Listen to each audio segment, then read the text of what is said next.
வணக்கம். இன்றைக்கி நம்ம என்ன பார்க்க போகிறோன்னா, ஒரு வெங்காய சட்னி ரெசிபி தாங்க. இது வந்து நம்ம தேங்காய், தக்காளி இது இல்லாமல் செய்கிறது. வெறும் வெங்காயம், இஞ்சி, பூண்டு, காஞ்ச மிளகாய், உடச்சக்கடலை இவ்வளோ தான் இதுக்கு தேவையான பொருள். No tomato and no coconut அவ்வளோதாங்க. அதுக்கு ஃபஸ்ட்டு வெங்காயத்தை நல்லா கட் பண்ணி வச்சுக்கோங்க. ஒரு 3-4 பல் பூண்டு அதை உரித்து வச்சுக்கோங்க. அடுத்து ஒரு கடாய் வச்சுட்டு அதில் கொஞ்சமாக எண்ணெய் விட்டு நம்ம கட் பண்ணி வச்சுருக்கோம் இல்லையா வெங்காயம், அது அதில் போட்டு நல்லா வதக்குங்க.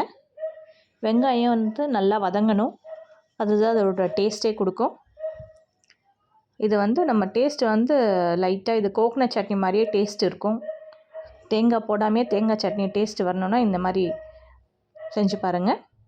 அடுத்து 3 பல் பூண்டு அதையும் சேர்த்து நல்லா வதக்குங்க. அடுத்து ஒரு துண்டு இஞ்சி, ஒரு சின்ன துண்டு இஞ்சி போட்டுக்கோங்க. அதையும் போட்டு நல்லா வதக்குங்க. வெங்காயம் வந்து நல்லா கொஞ்சம் கலர் மாறணும். அது கொஞ்சம் லைட்டாக கலர் மாறினதுக்கப்புறமா காஞ்ச மிளகா, காரத்துக்கு ஒரு 3 மிளகா சேர்த்துருக்கேன்.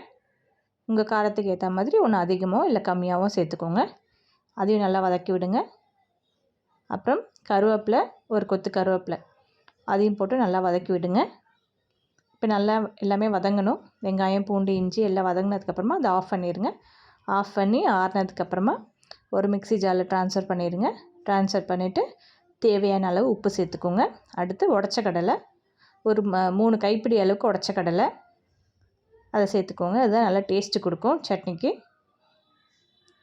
உடச்ச கடலை சேர்த்துட்டு நம்ம க்ளோஸ் பண்ணி இப்போ அரைச்சிடலாம் சட்னியை. பார்த்திங்களா, இப்போ அரைச்சாச்சு. நல்லா கொஞ்சம் சட்னி கட்டியாக இருக்குது. இதை வந்து வேறு ஒரு பவுலுக்கு ட்ரான்ஸ்ஃபர் பண்ணிடுங்க. ட்ரான்ஸ்ஃபர் பண்ணிவிட்டு உங்கள் தேவையான அளவுக்கு தண்ணி ஊற்றிக்கோங்க. தண்ணி வேணும்னாலும் நீங்கள் தண்ணி ஆட் பண்ணிக்கலாம். இல்லை இப்படி கெட்டியாக சாப்பிட பிடிக்குன்னா அப்படியே நம்ம தாளித்து கொட்டிட்டு நீங்கள் இப்படியும் சர்வ் பண்ணலாம்.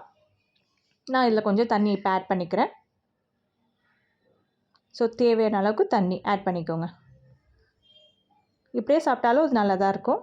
தண்ணி ஆட் பண்ணிங்கன்னா கொஞ்சம் உப்பு கம்மியாகும். ஸோ திருப்பி உப்பு செக் பண்ணிக்கோங்க, அட்ஜஸ்ட் பண்ணிக்கோங்க. அடுத்து ஒரு கடாய் வச்சுட்டு அதில் கொஞ்சமாக எண்ணெய் விட்டுருங்க. எண்ணெய் விட்டுட்டு எண்ணெய் காஞ்சதும் அதில் கடுகு, ஒரு 1/2 ஸ்பூன் அளவுக்கு கடுகு, 1/2 ஸ்பூன் கடுகு சேர்த்துக்கோங்க. அடுத்து கடுகு பொரிஞ்சதும் உளுந்து,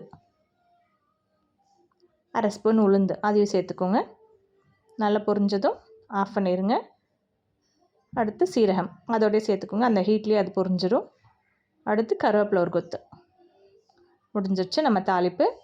இதை நம்ம அப்படியே எடுத்து அந்த பவுலில் ட்ரான்ஸ்ஃபர் பண்ணிட வேண்டியதான். ஸோ நம்ம சட்னி இப்போ ரெடி ஆகிடுச்சு. இதை சுட சுட இட்லியோடய தோசையோடய நீங்கள் சாப்பிட்லாம், நல்லாயிருக்கும். ஸோ இந்த வீடியோ உங்களுக்கு பிடிச்சதுன்னா மறக்காமல் நம்ம சேனலுக்கு சப்ஸ்கிரைப் பண்ணுங்கள். நிறையா சட்னி ரெசிபிஸ் இருக்குது, எல்லாத்தையும் செக் பண்ணுங்கள். தேங்க்யூ.